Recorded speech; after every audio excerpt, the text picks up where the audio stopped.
Pasukan na naman, kaya alams na. Self-adhesive is the key. 340 by 250 mm pala yung binili kong size and goods na goods po siya sa notebooks.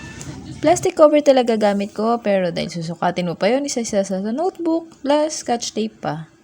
Dalawa na nga ang estudyante ko kaya more or less 20 notebooks ang kailangan kong balutan. Kay bunso muna pala ang unahin ko at 9 notebooks pala ang gagamitin nila. Maarte din kasi ako sa plastic cover. Gusto ko yung makinis. Ultimo yung paglalagyan ng scotch tape, ayoko nang may lukot. Kaya ayun, naabot ako ng siyam-siyam. Kaya dun muna tayo sa mas mapapadali yung trabaho natin. Kay Shopee ko nga pala nabili yan dahil aside sa maulan ay may dalawa akong batang laging bitbit at mas magastos yun. Ganito po pala ikabit yan. First, tanggalin muna yung paper dun sa gitna at dun ikabit yung center din ng notebook.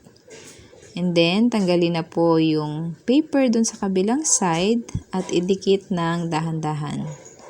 Ginamit ko pala scraper para mas madikit siya sa notebook at mas kumapit.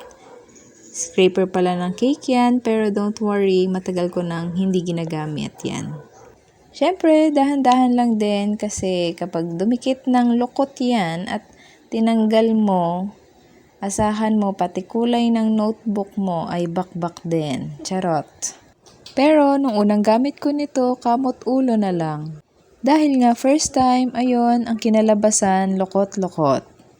Sabi nila mapapadali daw, pero sa isip-isip ko, ang hirap naman. Tsaka ako naisipang manood ng tutorial and instruction paano nga siya ikabit.